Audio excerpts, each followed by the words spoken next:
Hello and welcome to the 50-cent tour of Tuesday, August 27th, 2013. Please find a seat on the Liberty Bus and we will begin our tour of the day. Today I wanted to go a little more in-depth, not have as many focuses, really just kind of have a single focus, and that is this.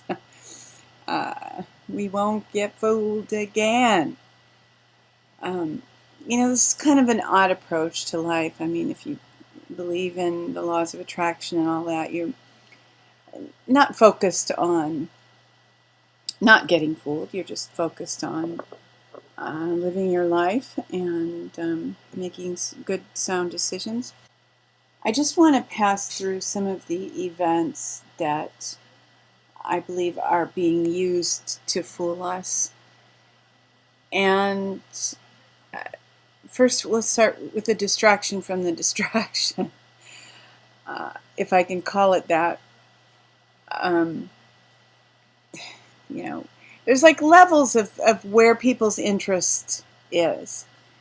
And there are people whose level of interest stops right here with Mylie Cyrus. And that's as much of the news as they care to know. And then you have the people who are concerned about somewhat more, can I say, significant things. And there are news articles put out there to make them feel like they've got a handle on, to the degree of reality that they want. And I'm not specifically referring to this article because this is amazing. This cuts very deep.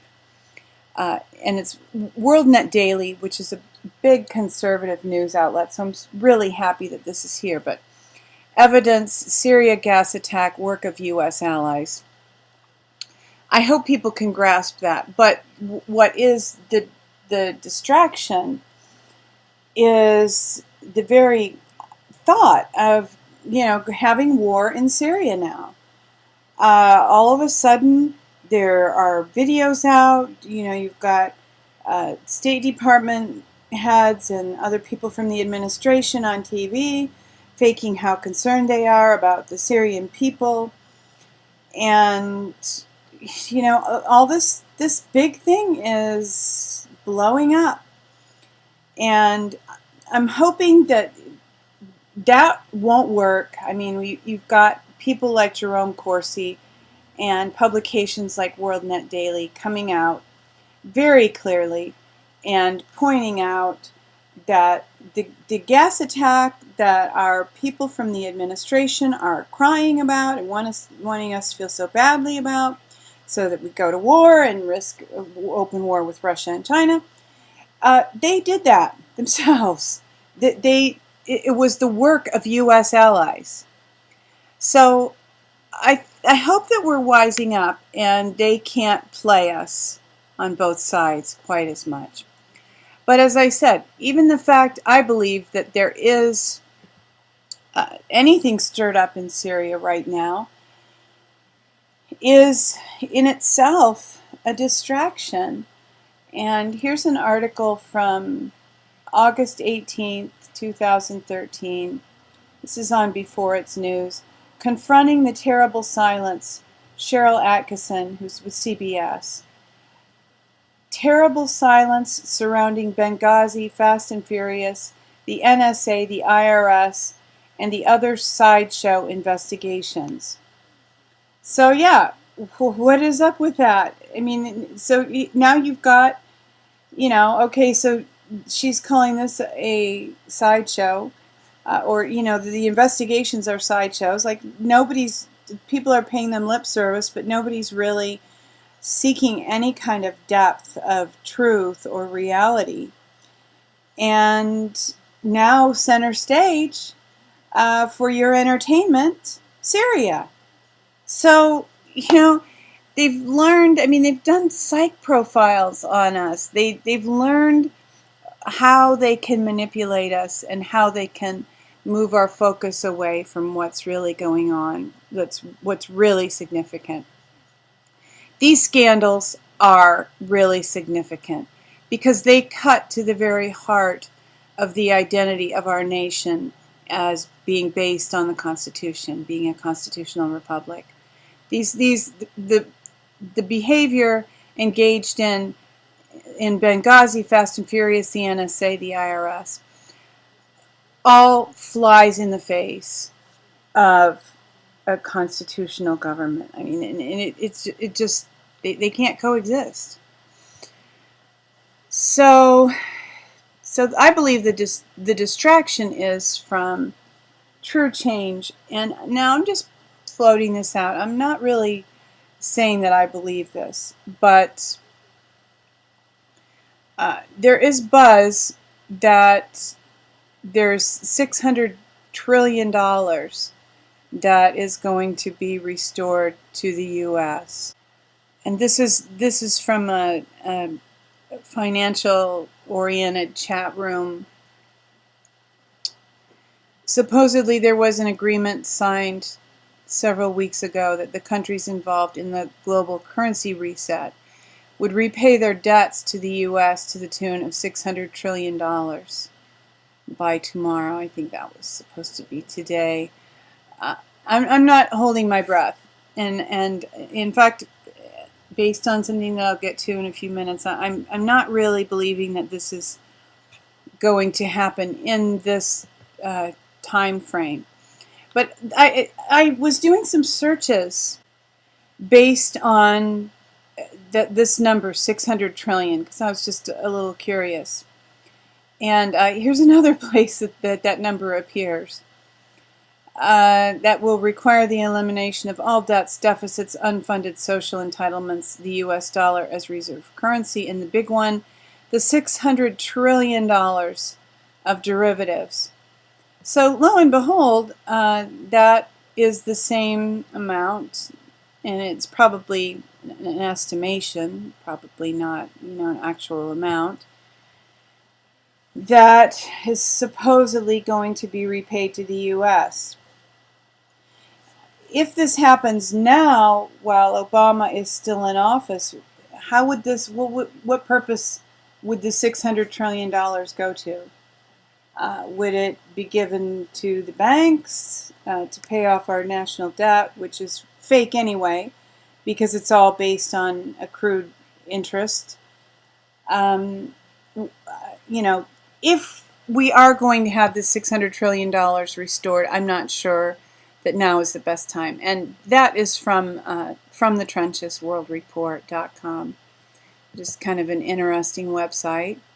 And as usual, I don't completely buy most of what I read. I take most of it with a grain of salt.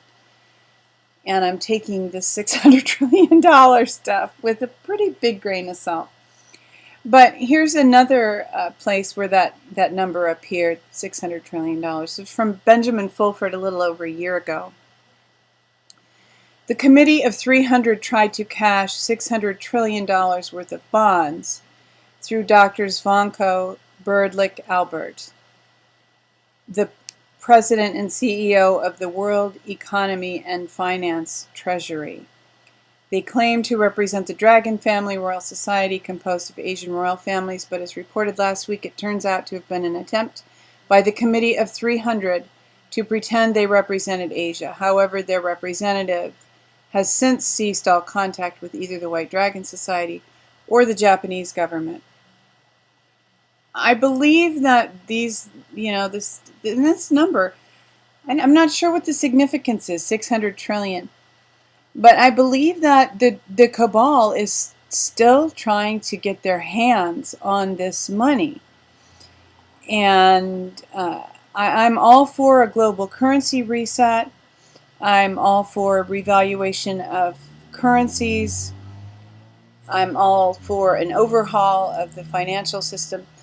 But I can understand that, interestingly enough, Benjamin Fulford in his blog this week wrote that a financial reset of the world can't really happen yet. because it's unclear who would control it. And that is much too big of a question to go unanswered before these tremendous resources are released. So Benjamin Fulford says that it'll be a few months before there can be a reset of the global financial system. One hears rumors that it's going to happen at any moment. I don't know, but I see people like the current administration in the U.S.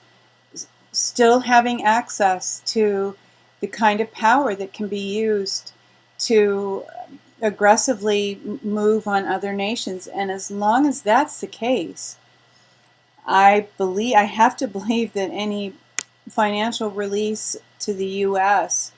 will probably not be used for good. I mean, it depends on whose hands it's placed in, but I don't have a lot of hope that it would be entrusted to people who would use it wisely. And in light of who do you believe, and what do you accept as reality, I just want to reframe a little bit the idea of being an independent person with independent thought and processing things instead of just accepting the package that is handed to us. I believe we all need to have independent thought. We all need to develop our own thought processes so that it's more difficult to deceive us and mislead us. And I think it helps to talk things over with friends, just to help us stay not so that we're not too subjective. But just as a reminder, I have the YouTube video, "The Story of Your Enslavement" by Stefan Molyneux, and this is just a reminder of how we are how we can be trapped, how we can be tricked. And I think it's crucial now that we not be tricked. And I think there's a lot of pressure on us. A lot of people do want us to be tricked. And I just have this Wikipedia page. I just did a search on hero worship. The more we're dependent on other people to guide us, I think the more vulnerable we are to being deceived, being tricked, being fooled. The definition of hero worship is the foolish or excessive adulation for an individual. And I was reminded of this yesterday. I was in a chat room, and people are doing this weird thing all the time of oh, the guy who knows stuff is here. Let's all listen to him. And instead of all of us processing, thinking for ourselves, bringing something of value to the table, I think that if we're going to succeed in a new paradigm of a greater degree of freedom, we're going to have to assume a greater degree of personal responsibility, and that includes our thoughts and what we believe and how we process ideas. And I was just searching briefly for articles on thinking processing. I found this from manufacturing.net. It just came up on a search, but I thought it was a good article. Clear thinking, the last true competitive advantage. And I would like to read the paragraph that's an answer to a question that is asked on the website. We all think we have good thinking skills, and the higher the position we have in an organization, the more confidence we have in our ability to make good decisions and solve difficult problems. But there is a lot of research being published now which demonstrates we are all prone to biases that we are completely unaware of. 2 books on the business bestseller list right now: Thinking Fast and Slow by Daniel Kahneman and Predictably Irrational Just think about that for a minute. Predictably irrational. And that's my own injection here. By Dan Airley. Both cite extensive research on those biases. Most decisions in organizations, even at the highest level, are made using intuition informed by our knowledge and experiences. Both Connerman and Airley make it very clear how that approach can lead to serious bad judgment. The fact that even seasoned executives can make bad decisions is reinforced every day in the business press. And as I said earlier, I think that one way that we can avoid that is to check our thoughts and our ideas with people around us. And, have some people around us that don't necessarily agree with us about a lot of things. And be willing to talk and listen and process, because none of us really has independent objectivity. We all have biases. And sometimes we can be very wrong. And as I've gone through my life, some of my ideas and beliefs have significantly changed. Not the very foundational ones having to do with my faith, but a lot of the ones, what I believed about politics, people, I was wrong about a lot of things. So we all, I think, should probably intentionally work at developing our thinking skills. And I'll just end with something a little more lighthearted and some help for your thinking skills from Natural News and article, Scientists Discover Green Tea Boosts Brain Cell Production and Aids Memory. So I guess one practical thing that you can do if you want to improve your thinking process is drink green tea. So maybe drinking green tea can help you avoid getting fooled again. The Daily Tour is a presentation of She Who Will Walk in the Dark Productions, and we thank you for joining us for today's tour. And no matter how dark it seems, the dawn is coming. Weeping may endure for a night, but joy comes in the morning. Hoping that you will love one another, take care, and insist on liberty.